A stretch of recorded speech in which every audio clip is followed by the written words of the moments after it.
नमस्कार दोस्तों, अभी हम लोग उत्तर प्रदेश सीतापुर में है। हमारे पीछे बहुत ही शानदार एक बकरी फार्म देख पा रहे होंगे। यह 100 बकरी के कैपेसिटी का फार्म बनाया गया है। एलिवेटेड फार्म है, प्रॉपर एलिवेटेड है। देख सकते हैं नीचे में काफ़ी जगह छोड़ा गया है और 100 बकरियों का घूमने के लिए जगह है। बाहर में चारा है, देख सकते हैं नेपियर वगैरह बहुत सारा चारा लगाया गया है। पीछे में लगभग देख सकते हैं 1 एकड़ के आसपास में अमरूद लगाया गया है। टोटल फार्मिंग का मॉडल है। किसान से मिलते हैं और जानते हैं कैसे इन्होंने इसकी शुरुआत की। तो दोस्तों, इस फार्म के ओनर हमारे साथ जुड़ चुके हैं, तो चलिए उनसे विशेष बातचीत करते हैं और जानते हैं कि वो गोट फार्मिंग की तरफ कैसे आ गए। जैसा कि हमें मालूम हुआ है कि सरकारी जॉब में थे और उसके बाद फार्मिंग की तरफ आए। नमस्कार सर। नमस्कार मनीष जी। ये रिटायरमेंट के बाद होता है कि आदमी थोड़ा सा अपने को बिजी भी रखे और उसकी जो आजीविका वगैरह और है उसको भी थोड़ा सा बढ़ाने के लिए करते हैं। मतलब ये आपका रिटायरमेंट प्लान है? मेरा रिटायरमेंट प्लान है। अच्छा, इसमें अच्छा। हमारा ही नहीं है, हम 2 लोग हैं, हमारे मित्र सब लोग साथ में पढ़े हुए हैं। जो वो भी डॉक्टर भरत शाह हैं, वो भी उन्होंने जुड़ करके मिल के कर रहे हैं। हम लोग। तो सर अपना और अपने मित्र का परिचय दीजिए कि आप किस जॉब में थे और कैसे कैसे इधर आए। मैं पर्यटन विभाग उत्तराखंड में था। विवेक सिंह चौहान मेरा नाम है और मैं अपर निदेशक पर्यटन विभाग उत्तराखंड में रहा और वहाँ मैंने करीबन 30 साल की सेवा पर्यटन विभाग से सरकारी मतलब अविभाजित उत्तर प्रदेश और उत्तराखंड दोनों में दी। उसके बाद मैं 22 में रिटायर होने के बाद हम लोगों ने ये शुरू किया है। अच्छा। सर का ना क्या नाम हो गया सर? डॉक्टर भारत शाह। मैं भारत सरकार में निदेशक के पद पर काम कर रहा था और रिटायरमेंट मैं national institute of fashion technology में निदेशक था। अच्छा। भारत सरकार ये वस्त्र मंत्रालय के अंतर्गत आता है। तो एक ऐसी प्लानिंग बनी कि चौहान साहब ने कहा कि साहब एक ज़मीन देखनी है और इस ज़मीन के साथ हम लोग कुछ काम करेंगे। तो उस समय मैं रिटायर नहीं हुआ था, लेकिन मैं इनके साथ आता था और फिर धीरे धीरे ज़मीन फाइनल हुई और हम दोनों ने साथ कुछ करने का निर्णय लिया, क्योंकि पोस्ट रिटायरमेंट काम करना चाहते थे हम लोग। और इसमें फार्म में हम लोगों ने बकरियों का पहले सोचा, उसमें हमने सोचा था लेटेस्ट टेक्नोलॉजी यूज़ करेंगे और उसमें एलिवेटेड जो हमारे एलिवेटेड सेट बनाएंगे बकरियों के, उस हिसाब से हम लोगों ने प्लान किया। और उसके बाद ये बकरियां हम प्योर बकरियों पे काम करना चाहते थे। प्योर ब्रीड मतलब प्योर ब्रीड, हाँ, आपका टोटल बर्बरी ही जी, हम बर्बरी पे ही काम करना चाहते। जो भी काम हम करना चाहते हैं वो एक अच्छे स्तर पर और एक अच्छी ब्रीड के साथ काम करना चाहते हैं। इसी तरह से अमरूदों का भी हमने बाग लगाया। अमरूद में भी हमने हाई ब्रीड के अमरूद उसमें हमने यूज़ किया। वैरायटी उसकी थाई रेड है। अच्छा। और फिर हमने बकरियों का चारा भी यहाँ फार्म में लगाया। और भी योजनाएं हैं हमारी आगे, धीरे धीरे इसको और एक्सपेंशन करने का हमारी योजनाएं हैं। मतलब इंटीग्रेटेड फार्म का प्लान है, मतलब सब कुछ रहे साथ। जी हाँ, इंटीग्रेटेड का। चलिए सर, आपका फार्म हम लोग घूम के देखना चाहेंगे। इस फार्म की शुरुआत यहाँ से होती है? ये हमारे फार्म के अंदर का एक हिस्सा है जिसको हमने खाली बकरियों के लिए ही रखा हुआ है। ये बकरी के लिए स्पेशल एरिया है। तो इसमें थोड़ा सा एक ये भी रहता है कि क्योंकि बाहर से कोई का आने जाने का ना रहे, जिससे कोई इन्फेक्शियस डिजीज या उनको कैरी ना करे। तो एक ये चीज़ रखी, इसीलिए इसको हमने जाली के अंदर रख के बकरियों को हम छोड़ देते हैं। बिल्कुल सर। तो जैसे अभी हम देख पा रहे हैं कि ज़्यादातर आप लोगों के पास बर्बरी है, तो बर्बरी नस्ल का चुनाव आपने क्यों किया?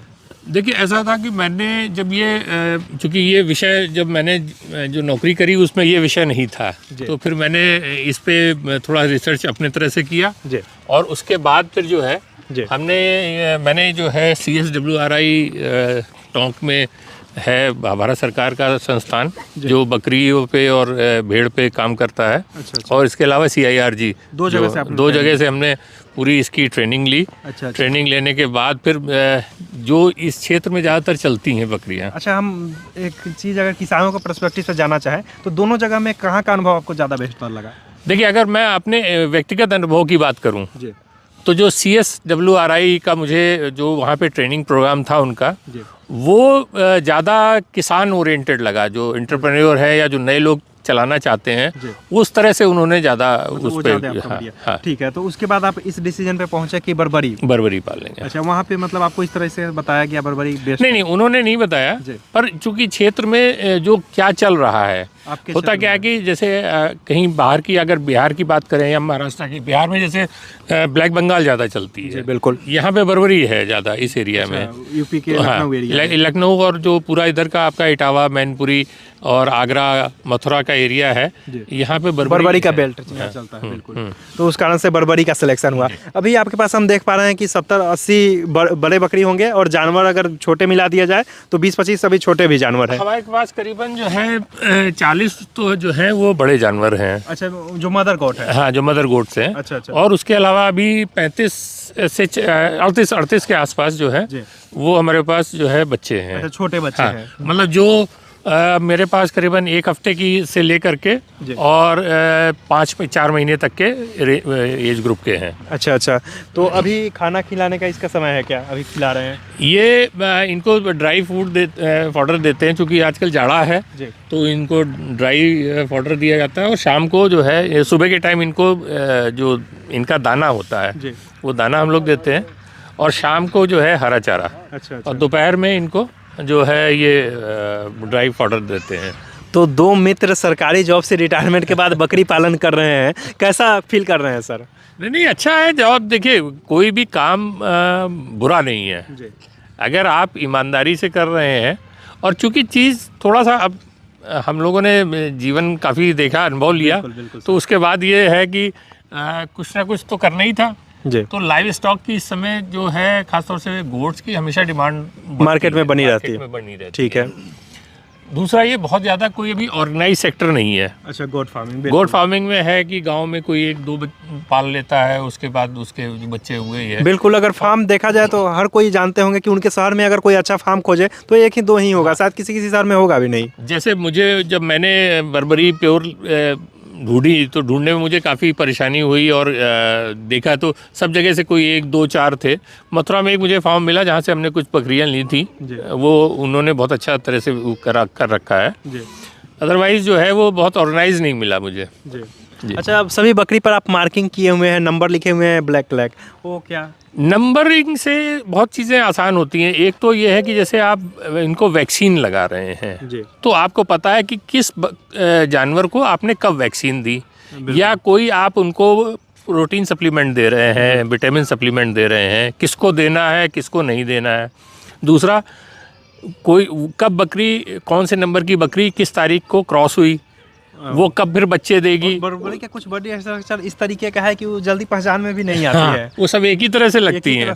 तो इसलिए ये जो है नंबरिंग जो है वो एक थोड़ा सा उनका रिकॉर्ड कीपिंग के लिए भी बहुत अच्छा रहता है। ये सर, आपके फार्म के बारे में हम जानना चाहेंगे। फार्म आपने कैसे बनाया है? जैसा कि आपने 100 बकरियों का सेट बनाया है, तो जैसे आप वहाँ CIRG मथुरा से भी ट्रेनिंग लिए, वहाँ LNM का बहुत हुआ चलता है, आपने इसका लाभ उठाया या नहीं? नहीं, मैंने तो NLM का लाभ नहीं उठाया। NLM उतना बड़ा हमारा प्रोजेक्ट भी नहीं हमने बनाया इसको। और फिर भी 100 बकरी के लिए भी तो आता है। हाँ, 100 बकरी का आता है, पर ऐसा है ना कि उसमें हमें करना था, और उसमें इतनी औपचारिकताएं हैं सरकारी प्रोजेक्ट में, और बहुत ज़्यादा है। दूसरा जो है बैंक की फंडिंग है। अच्छा अच्छा। मेरा अनुभव व्यक्तिगत ये है कि मैंने जो एक इंडस्ट्री डिपार्टमेंट, वो थी क्या नाम है, खादी ग्राम उद्योग से मैंने ट्राई किया था लोन के लिए 10 लाख के लिए। पर बैंक जो है वो इस तरह की सरकारी स्कीम में, ये सरकार को भी सोचना चाहिए कि बैंक जो है बहुत जल्दी इसकी जो है वित्त पोषण के लिए तैयार नहीं होते। अच्छा अच्छा। जब आप सरकारी जॉब में थे तो अब आपको इतनी मुझे परेशानी, और मेरा लोन नहीं हुआ सैंक्शन। जबकि अगर कोई किसान ट्राई करे तो उसके लिए तो और भी परेशानी है। मैं सब चीज़ें, रूल रेगुलेशन जानता हूँ, किस तरह से फंडिंग होती है, क्या होती है। उसके बाद भी बैंक ने मुझे 6 महीने तक दौड़ाने के बाद जो है, HDFC बैंक का मैं नाम भी ले रहा हूँ, HDFC बैंक का। अच्छा अच्छा। उसने 6 महीने मुझे दौड़ाने के बाद जो है मेरा लोन नहीं सैंक्शन किया। जो गवर्नमेंट जॉब में है, जो रिटायर है, उनका सिविल स्कोर भी काफ़ी बढ़िया होगा सब चीज़ होने के बाद। बिल्कुल। कभी ये नहीं है, कभी कुछ नहीं है। तो इसलिए मुझे ये है कि सरकार को भी, वैसे हर जगह जो है वो जो सरकार मॉनिटरिंग करती है, लिबरलाइज तरीका करना चाहिए। बैंक्स के ऊपर अगर ये स्वरोजगार की योजनाएं हैं, सरकार स्वरोजगार के नाम पे चाह रही है कि हर जगह लोगों को अपना ही जॉब या अपना ही व्यवसाय शुरू करे, तो मैं तो ये चाहूँगा कि सरकार इस पे ज़रूर ध्यान दे, और बैंक्स को थोड़ा सा कड़े तरह से। पता नहीं इसको कहना कितना सही होगा, लेकिन गलत भी लेकिन इसमें पैसे वाले हैं वही पैसे उठा रहे हैं, जिनका पहुंच है वही सही। मुझे लगता है ऐसा ही है, मुझे ऐसे ही लगता है। जो गरीब किसान है, जो जिसके पास अगर मान लिया किसान ऐसा है जो सिविल स्कोर नहीं है उसका, अच्छा, तो क्या बैंक लोन नहीं देगा उसको? अच्छा सर, वो उसकी बात छोड़ते हैं एलएलएम की। मान लीजिए कि हमें गवर्नमेंट से कोई फंडिंग नहीं ली, उसके बावजूद हम अपने स्व लागत से अगर ये व्यवसाय कर रहे हैं, क्या प्रॉफिटेबल है? नहीं, ये देखिए अपने करने से थोड़ा सा इसमें कॉस्टिंग, अगर आप जो है इसमें पाल रहे हैं, अगर फीड पे, सेल्फ फीड पे पाल रहे हैं और उसका स्टॉल फीडिंग कर रहे हैं, तो कॉस्टिंग ऑफ कोर्स थोड़ी सी ज़्यादा आती है। तो वो तो उसके ऊपर डिपेंड करता है कि वो खुले में पाल रहा है, जैसे हम पूरी तरह से स्टॉल फीडिंग पे है, ठीक है, तो थोड़ी सी कॉस्टिंग ज़्यादा है, पर उसका मार्केट भी है। अच्छा, तो मार्केट पे आप जाएं, देखेंगे मार्केट में मिलेगा। हमारा जो ये है कि मेनली हम बूचरिंग या स्लॉटरिंग के लिए नहीं देना चाहते, हम वो फार्मर्स को देना चाहते हैं। अच्छा, जो नए फार्म खोल रहे हैं, अच्छी क्वालिटी के पैड के प्योर ब्रीड में हम बर्बरी जो है वो फार्मर्स को देना चाहते हैं, जो आगे बढ़ाएं उसको। जी बिल्कुल, इसीलिए आपने थोड़ा भी क्रॉस ब्रीड नहीं किया है, प्योर ब्रीड। आपने हमारा ब्रीडर भी देखा होगा, वो ब्रीडर बैठा हुआ है जी, वो बिल्कुल प्योर ब्रीड में है। अच्छा, और जो 2 हमारे पास ब्रीडर और तैयार हो रहे हैं। तो जैसे आपने शुरुआत कितने समय पहले की थी? हमने तो अभी ये करीबन हमारा 10 महीने हुआ है। 10 महीने ही हुआ है। हाँ। तो बिल्कुल आप नए फार्मर हैं और नए लोग जो करना चाहते हैं, यहाँ से बहुत कुछ समझ में आएगा। हाँ। तो जैसे आपने शुरुआत कैसे की, फार्म कैसे बनाया, उसके बारे में बताएं। देखिए, मैंने जब ट्रेनिंग ली तो उसमें 2-3 चीज़ें मुझे देखने को मिली। एक तो ये था कि जो CIRD जैसे पुराना मॉडल बताता है जी कि साहब आप वो जो है ग्राउंड पे ही उसका पार्टीशन करके बना तो नीचे वाला वो तो CIRD बनाता है। ठीक है। हमने कई और जगह देखा, वैसे साउथ में ये बहुत चल रहा है। जी, साउथ में जो है ये जो रेज्ड फार्म बहुत चल रहे हैं, वो मतलब एलिवेटेड। हाँ, एलिवेटेड जो है। पर इसमें ये थोड़ा सा कॉस्ट ज़्यादा आती है, पर इसमें लेबर कॉस्ट आपकी बच जाती है। अच्छा, आपका हमारे यहाँ एक ही आदमी जो है वो पूरा मैनेज करता है। अच्छा, लगभग 90 गोट्स हैं, वो एक ही आदमी मैनेज करता है। उसमें यह है कि जो ऊपर की सफाई करना है वो बहुत आसान है, क्योंकि मैग्नी उनकी नीचे गिर जाती है और वहाँ पे ऊपर सफाई जो है बहुत आसानी से हो जाती है। इसकी हाइट हम देख पा रहे हैं, अगर तो लगभग 5.5 फीट पे इसने आपने किया 6 फीट के, हाँ 6 फीट के आसपास। बिल्कुल अंदर वाला निकाल दे तो 6 फीट, तो 6 फीट पे ये हाइट है। और 6 फीट अगर इसके नीचे भी चाहे तो मुर्गी पालन भी आप कर सकते हैं। हाँ, ये हमारा आगे का भविष्य का जो बिल्कुल प्लान है। हाँ, इसको भविष्य का प्लान है, देखते हैं क्या होगा। इसमें हमारा एक और भी चीज़ है, आपने मुर्गी का उल्लेख किया, हमारा एक प्लान है कि हम शायद आगे एक पॉन्ड बना करके फिशरीज का भी शुरू करने के विचार है। इंटीग्रेटेड फार्मिंग रहे, फिशरीज भी रहे, मुर्गी भी रहे और बकरी भी रहे, हर एक बिल्कुल ये चीज़ तो है। चलिए ऊपर से हम थोड़ा फार्म देखना चाहेंगे, ऊपर से कैसे स्ट्रक्चर आपने बनाया है। तो जैसे ये 100 बकरी का जैसे आपने बनाया, इसकी लागत क्या लग गई आपको? ये लगभग हमारा जो ये पूरा जो स्ट्रक्चर जो बना, अच्छा, ये स्ट्रक्चर लगभग हमारा 4 लाख के आसपास का खर्चा हुआ है। अच्छा, मतलब ये स्ट्रक्चर बनाने में टोटल 100 बकरी का, मतलब अगर एलिवेटेड फार्म बनाए तो 4 लाख में बन जाएगा। तो ये आपने यूज किया है, क्या बोलते हैं उसको, प्लाईवुड। ये हाँ, यहाँ पे प्लाईवुड है, ये वाटरप्रूफ प्लाईवुड है जी। और ये जो है बाकी स्ट्रक्चर वो आयरन स्ट्रक्चर है जी। ये क्या थोड़ा समझाएं हमें बोर्ड। ये थोड़ा सा हमने जो हमारा आदमी भी रहता है तो उसके लिए हमने पूरा दिन में उसका पूरा एक बना रखा है कि कब क्या देना है, बच्चों को क्या देना है, फिर उसके बाद सूखा चारा कितना देना है, कितने किलो देना है। तो इस तरह से उसके लिए भी, जैसे बच्चों को अभी 100 ग्राम प्रति बच्चे के हिसाब से दे रहे हैं अभी आप। हाँ, अच्छा, हर एक चीज़ का मतलब पूरा डाटा है। ये थोड़ा सा हमने लिखा है, जैसे छोटे बच्चे किसी को आजकल वो लूज मोशन होने लगते हैं तो उनको डायरेक्टली हम जो है कॉक्सिडिया से बचाने के लिए ये है मिनरल, जैसे दूध मिक्सचर जो हमने बताया है कि 2 चम्मच बना के 1 लीटर पानी में, गुनगुना पानी में जो है पूरा स्ट्रक्चर एक नोट्स हो गया, याद भी रहता है। आजकल इस सेट की बात करें जो आप बता रहे हैं 100 बकरी के लिए, इसकी लंबाई चौड़ाई क्या है? ये क्या 60 बाई 40 का है। 60 बाई 40 इसकी लंबाई चौड़ाई है। अच्छा, तो देखा जाए तो ये नीचे वाला पूरा आपने लकड़ी से बनवाया है। हाँ, ये लकड़ी है। इसमें दूसरा ऑप्शन एक भी आता है, वो जो स्लॉटेड जो फ्लोरिंग होती है। एलिवेटेड फार्म आमतौर पे हम देखते हैं बहुत ज़्यादा बजट लोगों का लग जाता है। आपने बहुत अच्छा मतलब मैनेज किया है, जितना आप बजट बता रहे हैं 4 लाख में तैयार करवा दिया, ये काफ़ी बढ़िया है। नहीं, हमारे ख्याल से थोड़ा सा हमारी जो मेरी कॉस्टिंग आई है वो मैंने आपको बताई है। हाँ। जैसे प्लास्टिक वगैरह वाला लगाते हैं, प्लास्टिक की कॉस्टली है, प्लास्टिक करीबन बहुत ज़्यादा महंगा 110 पड़ 115 रुपए स्क्वायर फीट की कॉस्ट उसकी अलग से आती है, बहुत ज़्यादा महंगा पड़ तो जाता है। उसलिए महंगा है। इसीलिए हमने भी थोड़ा कॉस्ट सेटिंग करके लकड़ी लगाया। शुरू में थोड़ा सा बकरियों को प्रॉब्लम होती है, उनके कभी कभी पैर इधर उधर होते हैं, पर वो बाद में हैबिचुअल हो जाती हैं वो। ये वाला जो एंगल है लोहे का एंगल, ये कितना फीट वाला है? ये 4 बाई 4 इंच का जो है पूरा स्ट्रक्चर है। 4 बाई 4 का लोहा इसमें लगा हुआ है। हाँ, मतलब वो स्क्वायर पाइप्स हैं 4 बाई 4 के जी। और उसके बाद अंदर जो है ये ऊपर जो है हमने टीन शेड डाला हुआ है, पर उसको थोड़ा सा हमने ये किया हुआ है कि इसमें हमने इंसुलेटेड शीट डाली हुई है, इंसुलेटेड, जो ताकि हीट गर्मी में जो है ये टीन जो है तपे नहीं, तो इसलिए हमने ये इंसुलेटेड शीट डाली है। अच्छा, और उसका बड़ा हमें इम्पैक्ट अब की गर्मी में देखने को मिला। अच्छा, उसका बेनिफिट भी करीबन 3 से 4 डिग्री अंदर का टेम्परेचर कम था अच्छा, इसके कारण। अच्छा, इधर में आ जाए, इधर में बच्चों को रखने के लिए आपने बनाया? ये जब हमारे बच्चों के लिए, या अभी आजकल जाड़ा हो रहा है तो इसलिए चूंकि नीचे से भी हवा नहीं आती, तो हमने ये पुआल जो है जी, ये डाल रखा है, इसी में थोड़ा सा उनको गर्म रहता है। अच्छा, तो इसके लिए ये डाल रखा है। इसमें मदर गोट रखते हैं जो? इसमें 2 तरह से, एक तो मदर गोट है जब बच्चे दे रही है जी, उसको हम सेपरेट कर देते हैं जी, या फिर जो थोड़ा सा उनको एक हफ्ते बाहर करके तो बच्चों को फिर इसी में अलग फिर से रखते बच्चों के लिए पूरा आपने केज बना रखा है? बच्चों के लिए अलग रखा, इधर भी है और हमारा वो आगे भी है। और उनको हीटिंग के लिए भी हमने जो है वो हीटिंग बल्ब लगा रखा है। अच्छा, बल्ब वगैरह।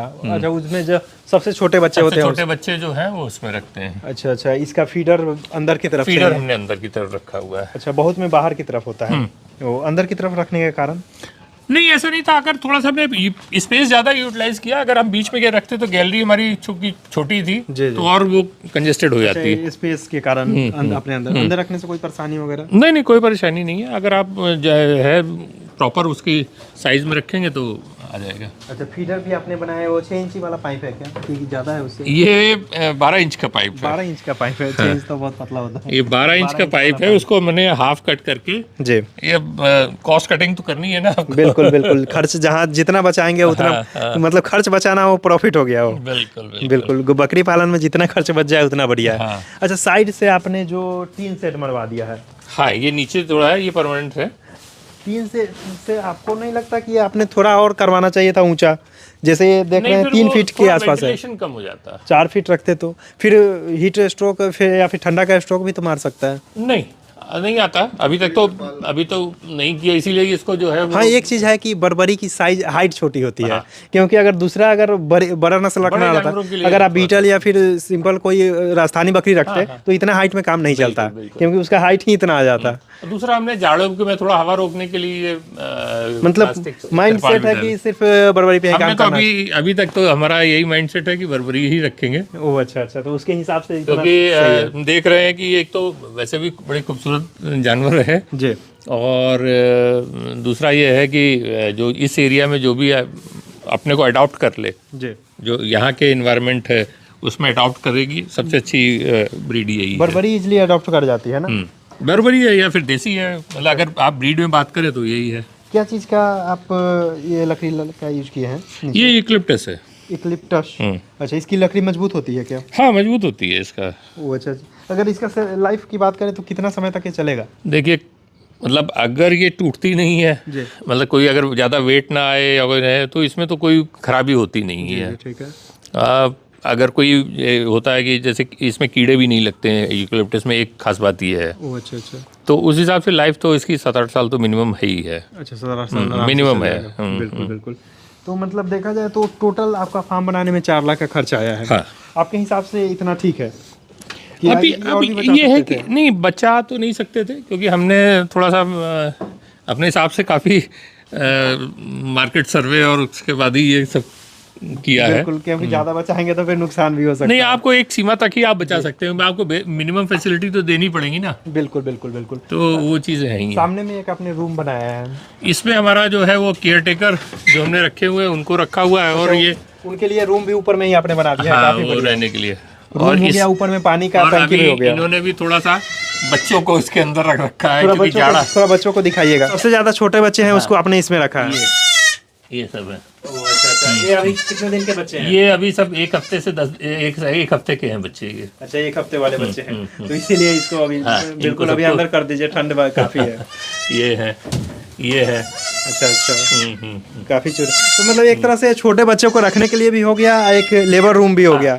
मतलब वो जो केयरटेकर है वो यहीं रहते हैं। बिल्कुल बिल्कुल। दवा ववा जो है थोड़ा थोड़ा वहाँ रखे, थोड़ा हमारा। अच्छा, यहाँ दवा वगैरह हर चीज रख लिए हैं। और बाहर में भी आपका एक रूम है? बाहर रूम है, बाहर में जहाँ हम इसका जो है दाना वगैरह रखते हैं सब। जी, मतलब बेसिक जरूरत का जो दवा है वो यहाँ पे है।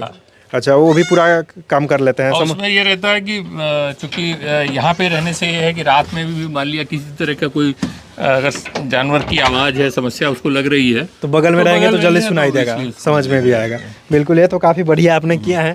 ये रूम लगभग कितने बाई कितने का है? ये करीबन हमारा ऐसे जो है 10 फीट बाई 12 फीट का है। ये काफ़ी अच्छा आपने किया है, मतलब इतना काफ़ी बढ़िया आपने मैनेजमेंट किया है हर चीज़ का, हर जगह का यूटिलाइजेशन काफ़ी बढ़िया है। अच्छा, एक बात बताइए, पीछे आपने जो क्या बोलते हैं अमरूद लगा रखा है, वो कब आपने प्लांटेशन किया था? ये अमरूद हमारा पिछले अक्टूबर का प्लांटेशन है। वो अच्छा, 1 एकड़ में है ना? हाँ, ये लगभग 1 एकड़ में है। अच्छा। और इसमें ये थाई गुआवा पिंक जो है, पिंक रेड जी, वो लिया हुआ है। अच्छा। और जी, छोटा सा भी एरिया खाली पड़ा है, तो अभी सीजन के हिसाब से टोटल आपका एरिया कितना बताया है? टोटल हमारी करीबन 1.5 एकड़ है। टोटल 1.5 एकड़ है। 1.5 एकड़ में 1 एकड़ में आपका तो वो हो गया। और आधा एकड़ में देखा जाए तो बकरी पालन है। आधा एकड़ में फार्म भी है और बाहर में हरा चारा के लिए जगह भी है। और बाहर में तो 2 रूम है छोटा सा, मतलब जिसमें दाना वगैरह रखते हैं आप। यहाँ पे हमने जो है टोटल जो है ये सोलर पे रखा हुआ है। और है कि आपका पूरा सोलर पे चल रहा है। हमने इलेक्ट्रिक कनेक्शन इस फॉर्म में नहीं लिया। अच्छा। सोलर कितना एरिया में आपने लगा रखा है? ये हमारा जो है टोटल एक तो हमारा जो है ये जो बोरिंग है वो रखी है जी। इसका पंप जो है वो सोलर से चलता है। बोरिंग का पंप भी चल जाता है? अच्छा। और हमने 5 किलोवाट का बिल्कुल, क्योंकि बोरिंग का आपका जरूरत है, क्योंकि पीछे में ड्रिप इरिगेशन पूरा लगा रखा है आपने। उसके अमरूद के लिए हमने ड्रिप भी लगा रखा है। अच्छा। तो ये ड्रिप में सब्सिडी मिले थे? हाँ, ये उद्यान विभाग के सहयोग से हमने इसको लगाया। इजीली मिल जाता है, एक गवर्नमेंट का स्कीम बढ़िया है। नहीं, उद्यान विभाग ने काफी इसमें मदद भी करी, अच्छा तरह से किया जी। तो वो भी हमें इसी तरह अगर बकरी पालन में भी उद्यान विभाग की तरह काम करे तो और भी बढ़िया हो किसानों के लिए। नहीं, जैसे लोकल हमारे जो वेटनेरियन हैं, डॉक्टर्स हैं, वो तो काफ़ी हेल्पफुल रहते हैं। बट ऐसा होता है कि कभी कभी उनकी भी एक सीमाएं हैं, उस सीमा तक वो कर पाते हैं। अच्छा सर, जो बकरी पालन में प्रॉपर घुस चुके हैं, जिनका व्यवसाय ही बकरी पालन है, वो तो अपने तरीके से बताते हैं। आप गवर्नमेंट जॉब में थे, रिटायरमेंट प्लान के रूप में बकरी पालन कर रहे हैं। कोई किसान शुरू करना चाहता है, कोई रिटायरमेंट प्लानिंग के रूप में इसको देखता है, या कोई युवा शुरू करना चाहता है, कैसा व्यवसाय है उसके बारे में बताएं। देखिए, इसमें चीज़ देखिए, व्यवसाय तो ठीक है, पर ये है कि आपको मार्केटिंग भी देखना एक बड़ा वो है, क्योंकि बहुत से ज़्यादा इसमें ट्रेडर्स हैं। बिल्कुल, इसलिए हम आपसे पूछे हैं, वो लोग अपने हिसाब से बताएं। हाँ, वो ट्रेडर, हमें ये है कि अब चूंकि अभी तो हमारे तैयार हुए हैं, तो मुझे मार्केट भी देख रहे हैं, पर जैसा मुझे लग रहा है कि इसमें ट्रेडर्स की ही बीच में जो मिडिल मैन है उसका ज़्यादा रोल हो रहा है। अच्छा। तो इसलिए जो मार्केट का जरूर कोई प्लेटफॉर्म हो जिसमें डायरेक्ट आदमी सेल कर सके, ये बहुत ज़रूरी है। हाँ, आप लोग में से की वजह से ये होता है कि सब जगह से पहुंच जाता है आदमी, जो आप लोग काम कर रहे हो मनीष जी। उससे ये है कि एक आदमी को पता चल पाता, आम आदमी को भी पता चल जाएगा अगर उसने वीडियो देखा, तो वो फिर हम लोगों से कॉन्टेक्ट कर सकता है। इस तरह का माध्यम कोई भी हो। जैसे एक चीज़ देखते हैं, जैसे अपने यहाँ नहीं है, हम पंजाब में जाते हैं, पंजाब में देखते हैं कि बकरी पालन को, उसको ऑर्गेनाइज सेक्टर हम वहाँ बोल सकते हैं, क्योंकि वहाँ हर एक हफ्ते में मेला लगता है, किसान मेला, जिसमें बकरियों का स्पेशल मेला लगता है। हर एक जगह पे मंडी है बकरियों के लिए, तो किसान इजीली मंडी में भी बेच सकते हैं, मेले में भी बेच सकते हैं। अपने यहाँ कोई सिस्टम नहीं है। यूपी में भी बहुत ज्यादा तो नहीं है, 1-2 फतेहपुर साइड में 1-2 जगह पूरा ऑर्गेनाइज नहीं है, मतलब एक तरह से देखा जाए तो वो उतना ऑर्गेनाइज तो नहीं है, मतलब वो वहाँ भी ज्यादातर आपको ट्रेडर ही मिलेगा। बिल्कुल, पंजाब में देखिए कंपटीशन होता है किसानों के बीच, वो अच्छे बकरे तैयार करते हैं तो उनको इनाम मिलता है, तो और लोग प्रोत्साहित भी होते हैं। तो काफी मतलब उस तरह से यहाँ भी अगर सिस्टम लगाया जाए तो काफी बढ़िया रहेगा। हाँ, नहीं, कोई सरकार को इस तरफ सोचना चाहिए कि कोई जैसे अब राशन, मतलब जैसे मंडी बन रही है, उस तरह से कोई लाइव स्टॉक की, चाहे उसमें मैं ये नहीं कह रहा हूँ कि खाली चूंकि बकरी के लिए उतना करना तो मुश्किल होगा, जितने जानवर हैं सभी जानवर, बड़े जानवरों के लिए भी उसको एक प्लेटफॉर्म जरूर देना चाहिए सरकार को, कि जहाँ वो अपना प्रोडक्ट या जो लाइव स्टॉक ला करके और अपना उसको जो बायर हैं, बायर सेलर मीट या जो भी कह लीजिए एक तरह से, उनको करानी चाहिए। अच्छा, तो सर जैसा कि आपने बताया मार्केटिंग के बारे में थोड़ा ध्यान देना पड़ेगा शुरू से, बिल्कुल ये चीज़ तो हो गया। और दूसरे कोई चुनौती है इसमें? देखिए, इसमें अगर आप स्टॉल फेड कर रहे हैं, पाल रहे हैं बकरियों को, तो एक बड़ी चुनौती जो आती है वो इनकी हेल्थ केयर को लेके है। ठीक है। इसमें थोड़ी सी कुछ ऐसी, आप वैक्सीनेशन कराने के बाद, एक तो आप जो नई बकरी लाते हैं वो वैक्सीनेटेड होती नहीं है ज़्यादातर। ठीक है। जैसे कुछ जगह से मैंने ली वो तो वैक्सीनेटेड, जब फार्म से ली मैंने वो वैक्सीनेटेड थी। ठीक है। अब वो होती नहीं है तो इसमें बकरियों में बहुत जल्दी डिजीज़ आती हैं। ठीक है। तो वो एक है। दूसरा ये है जो उस डिज़ीज़ का आप आसपास के जो वेटनेरियन हैं या आपके पास कोई अपना अनुभव है, वो अनुभव करना बहुत ज़रूरी है, क्योंकि आपकी जो बीमारियां आ रही हैं उनका इलाज बहुत ज़रूरी है। नहीं तो ये बहुत जल्दी, ये बहुत ही सेंसिटिव जानवर भी है। सेंसिटिव जानवर है, इसमें जल्दी से मतलब आपको क्योर करना पड़ेगा। हाँ, उसकी बीमारी का इलाज आपको जरूर जल्दी करना पड़ेगा, नहीं तो कैजुअलिटी फिर आपकी जाएगी, वो लॉस होगी। बिल्कुल बिल्कुल। अच्छा सर, जिसे आपने 4 लाख रुपया फार्म में भी लगाया, बकरियाँ खरीदने में भी काफ़ी सारे आपने पैसे लगाए, ये लगभग 10 महीने आपके हो गए। 10 महीने में आप क्या फील कर रहे हैं कि आपको बकरी पालन की तरफ आना सही फैसला था या गलत फैसला था? अभी ये डिपेंड करता है, अभी मेरा इस तरफ पे ज़्यादा अनुभव नहीं है, मैं अभी बता पाऊंगा, इसलिए क्योंकि देखिए अभी तो हमने रेस करा है, अभी तो शुरुआत किया है, अभी बच्चे बड़े हो रहे हैं। अब ये अगर तक साइकिल पूरा नहीं होगा तब अच्छा, तक ये चीज़, हाँ, क्योंकि फर्स्ट टाइप का किडिंग आया है, अब जब तक ये साइकिल कंप्लीट नहीं होगा, पूरा सर्किल पूरा नहीं होगा, तब तक इसका अंदाजा लगाना बड़ा मुश्किल है कि ये क्या है। लेकिन हाँ, 30-35 अभी बच्चा आया है जी हाँ, अब जब तक बिकेगा नहीं, लेकिन जिस तरह से बच्चे बॉर्न हो रहे हैं और जिस तरह से ये बकरियां हो रही हैं, तो आगे चल के ये जितना क्रॉस करेंगे और बच्चे मल्टीप्लाई करेंगे तो बिज़नेस बुरा नहीं है। अच्छा। बस जो जैसा कि चौहान साहब ने बताया कि इसका जो है इलाज पानी बहुत प्रॉपर तरीके से होना चाहिए, मतलब इसमें लापरवाही नहीं चलेगा, लेकिन ऐसा कोई मुश्किल काम भी नहीं है, मुश्किल भी नहीं है ना। हाँ, चाक चौबंद है, अगर आप अलर्ट हैं और अगर आप इनकी प्रॉपर केयर कर रहे हैं बकरियों की, तो इसमें ये जानवर ऐसा है बिल्कुल स्वच्छंद घूमता है, और अब इनको चारा समय से दे रहे हैं आप अगर, और इनको प्रॉपर केयर पे रख रहे हैं, तो ऐसा कोई बहुत मुश्किल काम नहीं है जो इसको ना किया जा सके। और ये आगे इसमें लोग जुड़ सकते हैं, किसान हमारे, आपका रिग्रेट है या हाँ, नहीं रिग्रेट कुछ नहीं है, इसमें हमारे किसान भाई इसमें जुड़ सकते हैं, हमारे युवा इसमें जुड़ सकते हैं। और मेरा तो यही कहना है कि आप अच्छी ब्रीड पे काम करें, अच्छे ब्रीडर्स लाएं और इसकी ब्रीडिंग करें, तो इसमें निश्चित तौर पे लाभ होने की संभावनाएं हैं। अभी हम उस स्टेज में नहीं पहुंचे, इसलिए हम संभावनाओं, देखिए इसमें सबसे बड़ी चीज़ है कि देखिए कोई भी बिजनेस आप शुरू करोगे तो उसका कुछ जेस्टेशन पीरियड होता है। हाँ, कुछ समय तक अभी देखिए ये बिजनेस ये है कि जब तक 2 से 2.5 साल तक आप नहीं इसको करेंगे, आपके 2-3 साइकिल नहीं बनेंगी, तब तक आप उसका प्रॉफिटेबिलिटी का अंदाजा नहीं लगा सकते हैं। तो इसलिए ये है कि आपको, हमारे लिए बहुत अर्ली है अभी ये कहना कि यहाँ प्रॉफिटेबिलिटी है कि नहीं है, पर ये है कि यह बिजनेस जब तक 2 साइकिल नहीं होंगी, 3 साइकिल, तब तक थोड़ा सा पता करना अभी तक के अनुभव के आधार पर हम कह सकते हैं कि ये सेटिस्फैक्ट्री है, मतलब हम जितना करके लाए हैं तो हमें कोई उसका खेद नहीं है, जी। बिल्कुल, अनुमान तो आप लगा पा रहे हैं, पढ़े लिखे हैं सर, आप जॉब में भी थे, लेकिन ये बात आपकी काफ़ी अच्छी लगी कि अभी तक आप डिसीजन पे नहीं पहुंचे हैं, तो आप गलत भी नहीं बता रहे हैं, आप बता रहे हैं कि हम अभी कंफर्म नहीं बता सकते हैं। वो मतलब और जो जैसे और यूट्यूब वगैरह में लोग बताते हैं कि साहब मेरा करोड़ों का बिजनेस हो गया, ये हो गया, ये सब उस पर ना जाए, अपना अनुभव रखें। और अब मैं अभी तक के 10 महीने के अनुभव में ये कह सकता हूँ कि ये अभी सेटिस्फैक्ट्री है जी, अभी तक सेटिस्फाई है। जब आप 2 राउंड आप सेल करेंगे, बिल्कुल, तब आपको पता चलेगा कि आप कहाँ पे हैं, स्टैंड कर रहे हैं। बिल्कुल। और हम लोग इसको इस तरह से भी देखते हैं कि बहुत प्रॉफिट ही कमाना हमारा उद्देश्य नहीं था इसमें ज़्यादा, बिल्कुल, क्योंकि हम पोस्ट रिटायरमेंट प्लान है, इनको देख के एक आंतरिक खुशी भी मिलती है। हम लोग बहुत एक अपने आप को फ्रेश फील करते हैं, जब यहाँ से जाते हैं तो काफ़ी एक्टिव फील करते हैं, अमरूद निकलते हैं, तो हाँ, तो वो एक खुशी और उत्साह का एक हमें अनुभव होता है यहाँ पे। और जब हमारी बकरियाँ जब इधर-उधर टहलती हुई दिखती हैं तो एक आनंद का अनुभूति तो होती है। बिल्कुल सर, बहुत बहुत धन्यवाद सर। हम फिर 1 साल बाद इस फार्म पे आएंगे और देखेंगे कि आपका क्या इसके बारे में फिर मतलब राय है। ठीक है सर, बहुत बहुत धन्यवाद।